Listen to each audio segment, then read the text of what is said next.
When people hear the name Adam Sandler, they typically think of the numerous subpar comedy movies starring him and his friends. Sandler is, however, a very talented actor, both comedically and dramatically. So when I saw the Uncut Gems trailer, I got really excited to see him in a role that would give him a chance to show off those dramatic acting skills, because he really does possess them. And I went, saw the movie, and it did not disappoint. His skills really do shine throughout.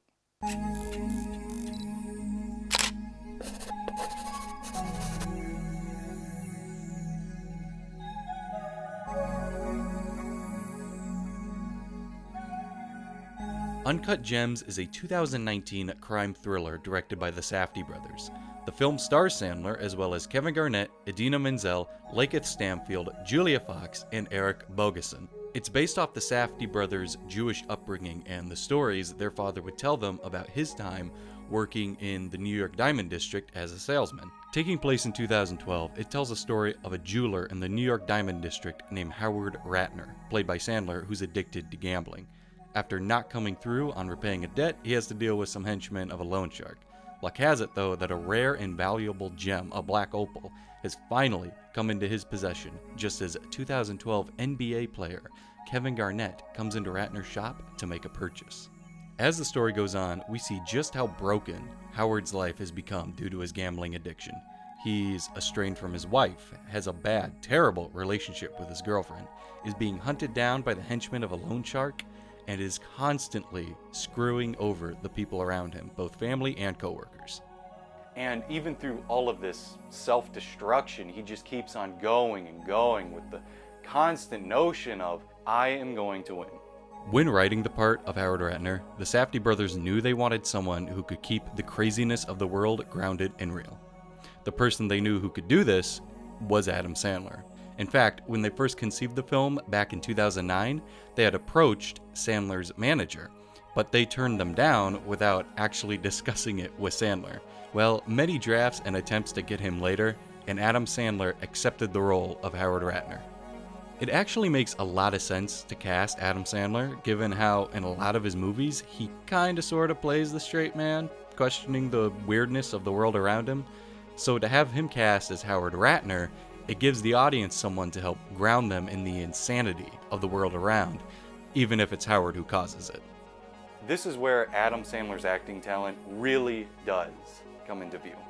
He manages to be subtle with his performance, but is also able to let just enough crazy out to keep the audience on the edge of their seats with the thought of, what is he about to do next? Now, with how many times we see Howard throw away his opportunities to solve his problems, perhaps most people would get sick of this guy. I mean, he does make every wrong decision that a person could. For me though, even though I was getting frustrated and at times annoyed with the character, I was still rooting for him the entire way. Every bad choice he made, I still wanted him to succeed.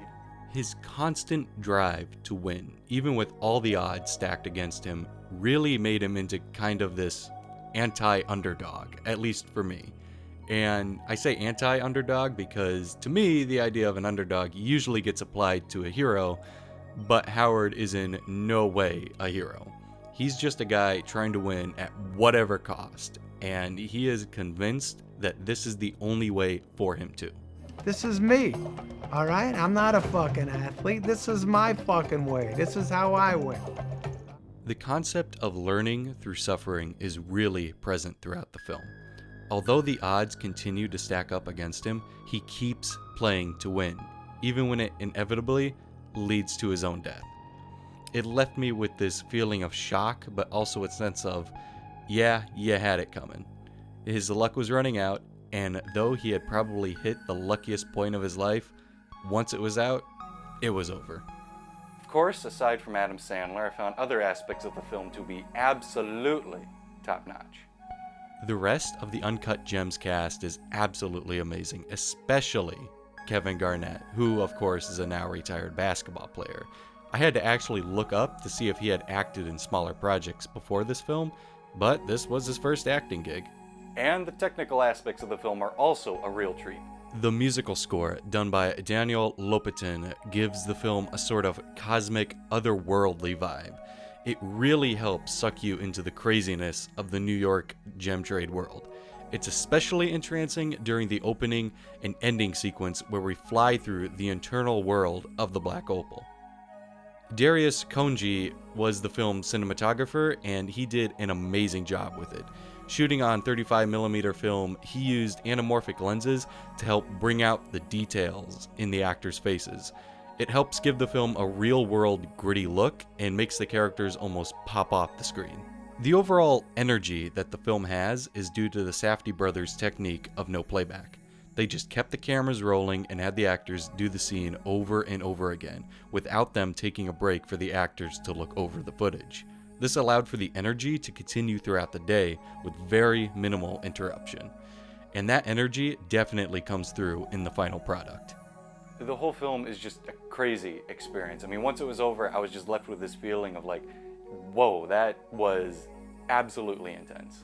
It's a film that after you've seen it once, you'll want to watch it again, but also know you'll need to give your mind a bit of time to catch up.